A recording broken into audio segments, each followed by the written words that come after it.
पिछले वीडियो में हमने 3 क्वेश्चन के बारे में अध्ययन किया था। ठीक है, हम अगले इस वीडियो में चौथे क्वेश्चन से शुरू करेंगे। ठीक है, देखो पहला क्वेश्चन क्या है, चौथा या फिर पहला क्वेश्चन, पके हुए अन्न की भिक्षा इस वाक्यांश के लिए एक शब्द क्या है।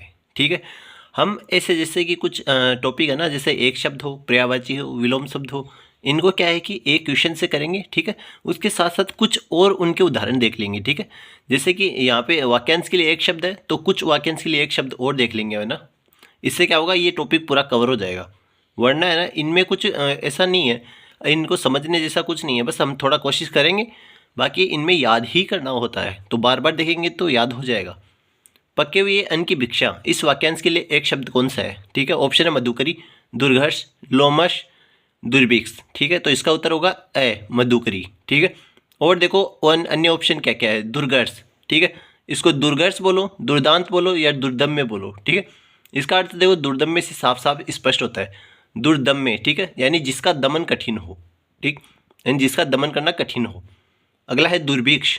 ठीक, ऐसा समय या ऐसा अकाल का समय जिस समय भिक्षा भी मिलना मुश्किल हो, यानी साधारण समय में अपने को भिक्षा मिल जाती है। ठीक है, और ऐसा समय आ जाए यानी अकाल पड़ जाए कि उस समय भिक्षा भी नहीं मिल रही हो। ठीक, अगला होता है लोमश। लोमश कुछ नहीं होता, लोमहर्षक होता है। ठीक, लोमहर्षक का मतलब होता है जिसे देखकर रोंगटे खड़े हो जाए। ठीक, जिसे देखकर रोंगटे खड़े हो जाए वो होता है लोमहर्षक। अगला होता है अंकशायी। अंकशायी, ठीक है, अंक यानी जैसे गोद भी होता है। ठीक है, बहुत सारे अंक के अलग अलग अर्थ होते हैं, क्योंकि अनेकार्थक शब्द में भी अंक आता है। तो अंक में सोने वाला क्या होता है, अंकशायी। ठीक है, शायी या शयन, शयन का मतलब होता है सोना। ठीक, तो अंक में सोने वाला होता है अंकशायी। ठीक है, अंकुश। ठीक, जैसे अपन कहते हैं ना कि उसको अंकुश में रखो, यानी नियंत्रण में रखो। ठीक है, तो हाथी को हाँकने का लोहे का तीखा औजार। ठीक है, यानी हाथी को नियंत्रण में रखने के लिए लोहे का तीखा औजार होता है, जो हाथी को आगे पीछे या फिर किधर भी ले जाने के लिए ना, उसको एक तरह से आज्ञा देने के लिए अंकुश किया जाता है। ठीक है, यानी उस पर हथियार का इस्तेमाल किया जाता है। अगला देखो अंकेक्षक। अंकेक्षक यानी जो हिसाब किताब की जांच करता है। ठीक है, अंकेक्षक कौन होता है, जो हिसाब किताब की जांच करता है वो होता है अंकेक्षक।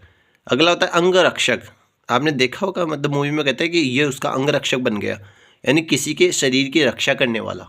ठीक, अंतः कथा, मूल कथा में आने वाला प्रसंग या फिर लघु कथा। ठीक है, यानी कि कभी कभी कोई कथा बड़ी होती है तो उसको समझाने के लिए एक छोटा सा अंतः कथा या फिर कहे कि एक छोटी सी कथा उसके अंदर समझाने के लिए जोड़ दी जाती है, वो क्या होती है, मूल कथा होती है, यानी उस कथा का आधार होती है। ठीक है, अंतःपुर, महल का वह भाग जहाँ रानियां निवास करती है, वो क्या होता है, अंतःपुर। अब देखो शब्द शुद्धि का एक शब्द है, सही वर्तनी वाला शब्द कौन सा है, ईर्षा, ईर्ष्या, ईर्षा, ईर्ष्या। ठीक है, देखो इनमें सब में ई बड़ा है, यही वाला शब्द शुद्ध होगा, ईर्ष्या होगा। ठीक है, सही शुद्ध शब्द ये होगा। इस प्रश्न को भी देखो हम कुछ उदाहरण से देखेंगे, पहले अशुद्ध शब्द फिर शुद्ध शब्द। ठीक है, देखो अगर कोई आपको ऐसे पढ़ाता है कि जैसे चंद्र बिंदु आता है, चंद्र बिंदु वाला अशुद्ध होता है बिना चंद्र बिंदु वाला, तो ऐसा कोई इसमें ना कोई विशेष है ना, शब्द शुद्धि में कोई नियम नहीं होता है। ठीक है, आपको शुद्ध शब्दों का ध्यान ही रखना पड़ेगा। वो कैसे होगा, जैसे बार बार प्रैक्टिस होगी तभी ये क्या होगा, शुद्ध शब्द आपको पता चलेगा। तो अंकुर, ठीक है, इसमें चंद्र बिंदु नहीं आएगा, इसमें क्या होगा, अनुस्वार होगा। ठीक है, अंतःकरण कुछ नहीं होता, अंतकरण कुछ नहीं होता, अंतःकरण होता है। ठीक है, अंतकरण कुछ नहीं होता, अंतःकरण होता है। अंतर्गत में र पूरा नहीं आता, कभी भी र ग के ऊपर आता है। ठीक है, अंतर्गत होता है। अंतर चेतना कुछ नहीं होता, अंतश्चेतना होता है। ठीक है, अंतश्चेतना स आएगा, ये र नहीं आएगा। अंतर द्वंद्व, द्वंद्व नहीं होता, द्वंद्व होता है। ठीक है, अंतर द्वंद्व, ये र भी द के ऊपर आता है। ठीक है, अंतर ध्यान कुछ नहीं होता, अंतर्धान होता है। अंतर ध्यान नहीं होता, अंतर्धान होता है।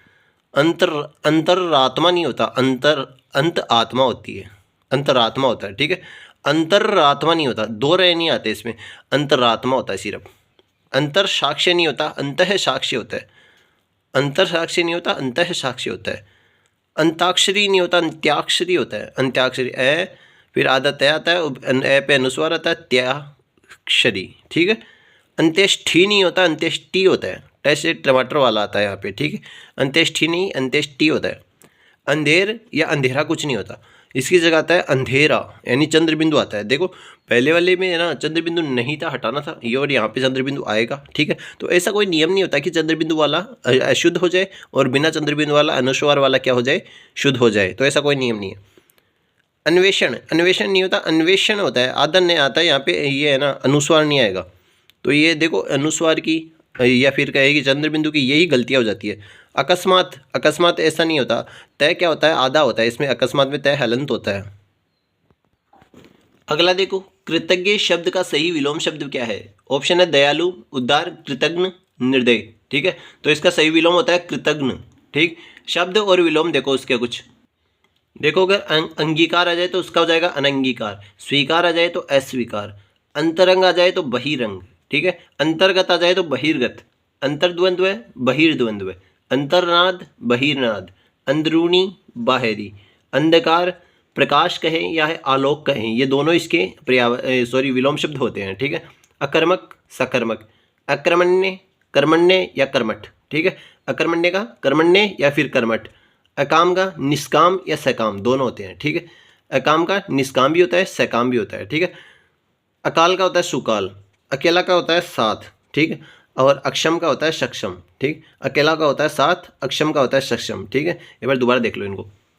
अंगीकार या स्वीकार का अनंगीकार या अस्वीकार, ठीक है। अंतरंग का बहिरंग, अंतर्गत का बहिर्गत, अंतर्द्वंद्व का बहिर्द्वंद्व, अंतर्नाद का बहिर्नाद, अंदरूनी का बाहरी, अंधकार का प्रकाश या फिर आलोक, अक्रमक का सकर्मक, अकर्मण्य का कर्मण्य या कर्मठ, अकाम का निष्काम या सकाम, अकाल का सुकाल, अकेला का साथ, अक्षम का सक्षम।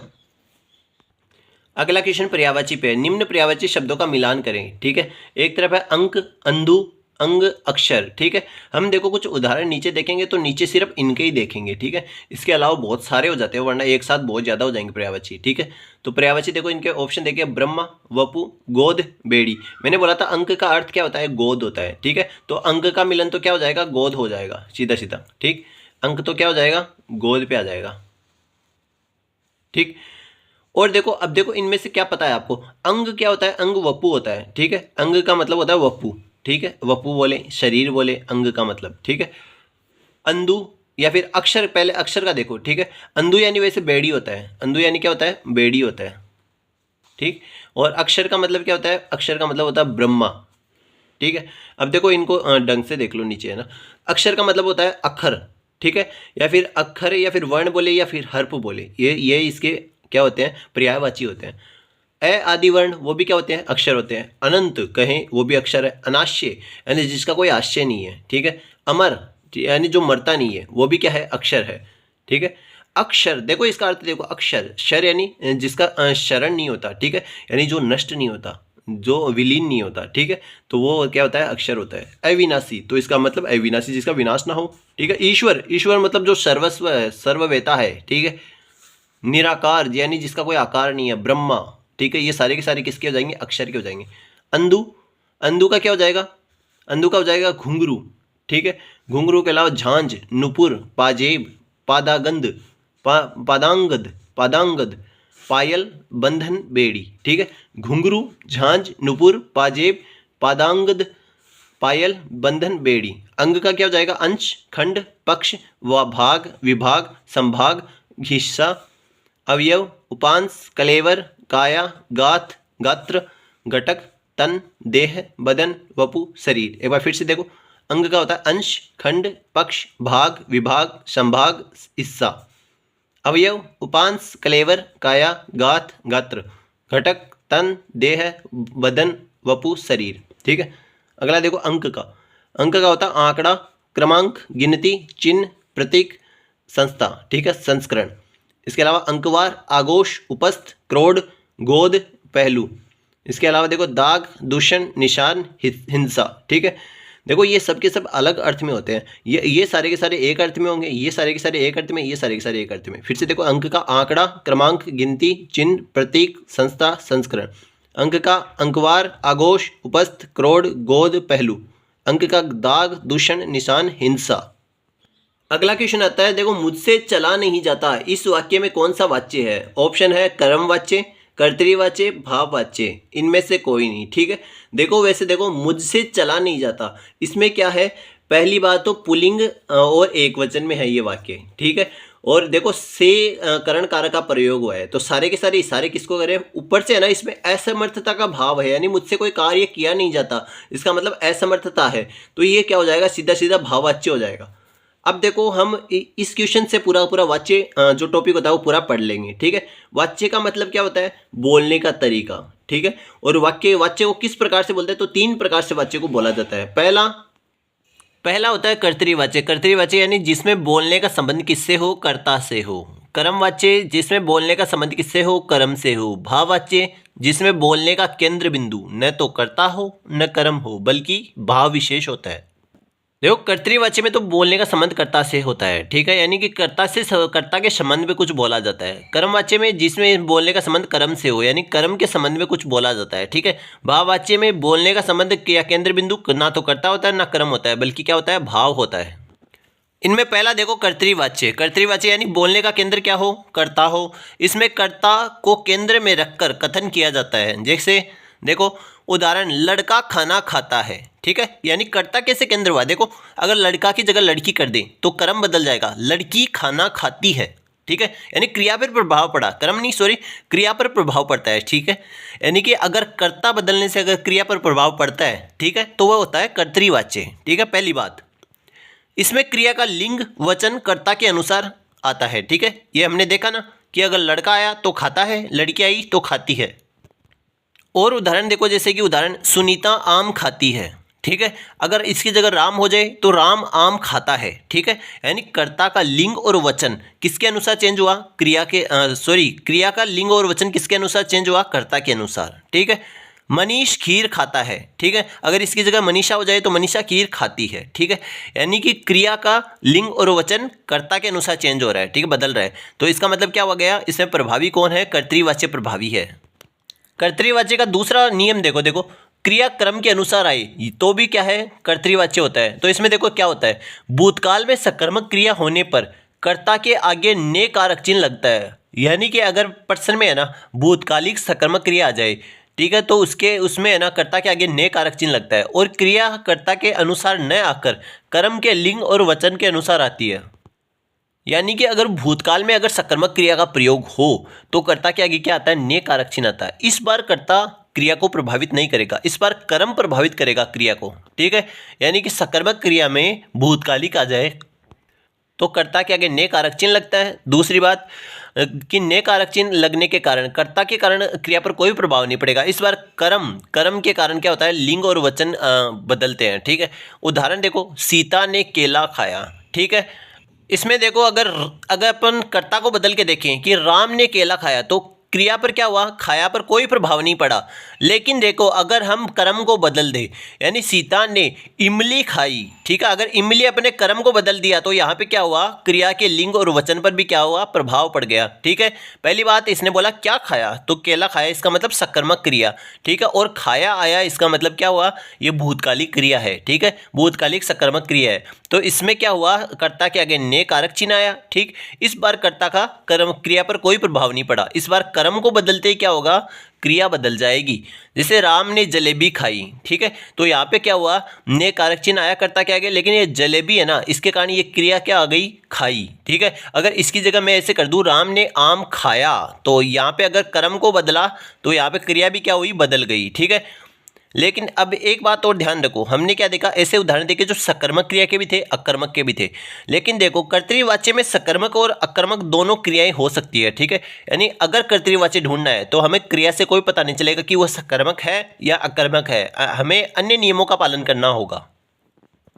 दूसरा देखो कर्मवाच्य। कर्मवाच्य इसमें कर्म को केंद्र में रखकर कथन किया जाता है। जैसे कि देखो, खाना लड़के द्वारा खाया गया। ठीक है, खाना लड़के द्वारा खाया गया। ठीक है, अगर देखो यहाँ पे क्या है, कर्म क्या है, खाना। ठीक है, अगर मैं इसकी जगह क्या कर दूं, इमली कर दूं, ठीक है, तो इमली लड़के द्वारा खाई जाती है। अगर खाई हो जाता है यहाँ पे, क्योंकि कर्म के अनुसार प्रभाव पड़ेगा तो वो क्या होगा, कर्मवाच्य होगा। ठीक है, वाक्य में क्रिया का कर्ता कारक कारक में न रहकर, ठीक है, यानी कि क्रिया का कर्ता कर्ता कारक में नहीं रहता, करण कारक बन जाता है, ठीक है। करण कारक का मतलब से या के द्वारा उसके आगे कर्ता के आगे आ जाता है, से आ जाए या फिर के द्वारा आ जाए, देखो। और कर्ता के आगे करण कारक का कारक चिन्ह से या के द्वारा, ठीक है, से आ जाए या फिर देखो के द्वारा लग जाता है। क्रिया सदैव सकर्मक होती है, यानी कि कर्मवाच्य की बात करें तो उसमें क्रिया क्या होती है, सदैव सकर्मक होती है। कर्ता कर्तृवाच्य में क्या होगा, सकर्मक और अकर्मक दोनों होती है, कर्मवाच्य में सिर्फ सकर्मक होती है। देखो कर्मवाच्य का एक और नियम देखो, कर्मवाच्य में भी यदि कर्म के आगे कोई कारक चिन्ह आ जाए, ठीक है, तो क्रिया न कर्ता के अनुसार न कर्म के अनुसार बल्कि एक वचन पुल्लिंग क्रिया में आती है, ठीक है। यानी कि देखो कर्मवाच्य में भी अगर कर्ता के आगे क्या आ जाए या फिर कर्म के आगे, सॉरी, कर्तृवाच्य में कर्ता के आगे और कर्मवाच्य में कर्म के आगे यदि कोई कारक चिन्ह आ जाए, जैसे कि के से या के द्वारा, ठीक है, तो क्रिया न तो कर्ता के अनुसार आएगी, न ही क्या होगी, कर्म के अनुसार। क्रिया सिर्फ होगी एक वचन पुल्लिंग होगी, ठीक है। लड़के द्वारा फल को खा लिया है, ठीक है, खा लिया है, क्रिया क्या है, एक वचन पुल्लिंग है। लड़की द्वारा खीर को खा लिया गया है, ठीक है, तो लड़के के लड़का लड़की यानी कर्ता के अनुसार भी कोई प्रभाव नहीं पड़ा। फल और खीर जो क्या है, पुल्लिंग और स्त्रीलिंग है, इनके अनुसार भी क्रिया पर कोई प्रभाव नहीं पड़ा, यानी क्रिया सिर्फ आई एक वचन पुल्लिंग, ठीक है। अब देखो अगला भाववाच्य। भाववाच्य क्या होता है, इसमें कर्ता करण कारक में होता है, यानी कि उसमें से कारक चिन्ह होता है, ठीक है, कर्ता के आगे से कारक चिन्ह होता है। इस वाक्य में अकर्मक क्रिया होती है, सदैव अकर्मक क्रिया होती है। कर्तृवाच्य में सकर्मक और अकर्मक दोनों, कर्मवाच्य में सकर्मक और भाववाच्य में क्या है, सिर्फ अकर्मक। क्रिया हमेशा एक वचन पुल्लिंग में होती है। सामान्यतः भाववाच्य किसी क्रिया में न होकर, क्रिया के न होकर न कर सकने अर्थात असमर्थता के भाव को व्यक्त करने के लिए प्रयुक्त होता है। कर्तृवाच्य में भी क्रिया कर्ता कर्म भाव तीनों के अनुसार हो सकती है। सॉरी, कर्तृवाच्य में भी क्रिया कर्ता कर्म और भाव तीनों के अनुसार हो सकती है, ठीक है। यानी कर्तृवाच्य में अगर देखा जाए तो क्रिया का परिवर्तन किसके अनुसार हो सकता है, कर्ता के अनुसार भी हो सकता है, कर्म के अनुसार भी और भाव के अनुसार भी, ठीक है, क्योंकि उसमें अकर्मक क्रिया भी होती है, सकर्मक क्रिया भी होती है, ठीक। अगला देखो, अगली कुछ विशेष बातें देखो कर्तृवाच्य कर्मवाच्य इनके बारे में, ठीक है। कर्तृवाच्य देखो क्रिया कर्ता के अनुसार भी आती है, क्रिया कर्म के अनुसार भी आती है, क्रिया भाव के अनुसार भी आती है, ठीक है। तो इसके कुछ उदाहरण देखो, लड़का आम खाता है, ठीक है, तो लड़का इमली खाता है, ठीक। तो इनमें क्या हुआ, कर्ता के अनुसार क्रिया में परिवर्तन हो रहा है। अगर इसकी जगह कर दे लड़की तो आम खाती है, ठीक है, यानी कर्ता किसको प्रभावित कर रहा है, क्रिया को प्रभावित कर रहा है, ठीक है। लड़की इमली खाती है, ठीक है, तो कर्ता किसको प्रभावित कर रहा है, क्रिया को प्रभावित कर रहा है। दूसरा देखो, क्रिया कर्ता के अनुसार हो गई, ठीक है। लड़की ने पत्र लिखा, ठीक है, तो इसकी जगह देखो, अगर इसकी जगह बोलें कि लड़की ने पुस्तक लिखी, ठीक है, यानी कि कर्म को अपने बदला, कि वैसे भी देखो कर्ता के आगे ने कारक चिन्ह लग गया तो सीधा कर्म प्रभावित करेगा, ठीक है। तो लड़की ने पुस्तक लिखी, पुस्तक क्या होता है, स्त्रीलिंग होता है, इसलिए ये क्या हो गया, लिखी हो जाएगा, यानी स्त्रीलिंग में हो जाएगा। लड़के ने पुस्तक को पढ़ा, ठीक है, और ये देखो माँ ने बच्चे को खिलाया। ये सारे के सारे उदाहरण क्या है, क्रिया का कर्ता के अनुसार होना, क्रिया का कर्म के अनुसार होना, क्रिया का भाव के अनुसार होना वाले उदाहरण है, ठीक है। ये सारे के सारे किसमें है, कर्तृवाच्य के उदाहरण होते हैं। देखो अगली बात कर्मवाच्य की करते हैं। कर्मवाच्य में देखो क्रिया सदैव कर्म के अनुसार आती है, ठीक है। कर्मवाच्य में क्रिया सदैव कर्म के अनुसार आती है। कर्मवाच्य में भाव का प्रयोग से क्रिया सदैव एक वचन पुल्लिंग में भी हो सकती है, ठीक है। तो क्रिया कर्मवाच्य में अगर भाव का प्रयोग देखें, प्रयोग से क्या होता है, क्रिया सदैव एक वचन पुल्लिंग में भी हो सकती है, ठीक है। भाव की बात करें तो इसमें क्रिया केवल भाववाच्य के अनुसार होती है, यानी कि एक वचन पुल्लिंग में ही होती है। जैसे उदाहरण देखो, पक्षियों से उड़ा नहीं जाता, ठीक है, एक वचन पुल्लिंग में है क्रिया, ठीक है। चिड़िया से उड़ा नहीं जाता, कबूतर से उड़ा नहीं जाता, तो सारी की सारी क्रिया, जाना जाना क्रिया क्या है, एक वचन पुल्लिंग में है, ठीक है। और इसमें क्रिया कैसे होती है, अकर्मक क्रिया होती है हमेशा।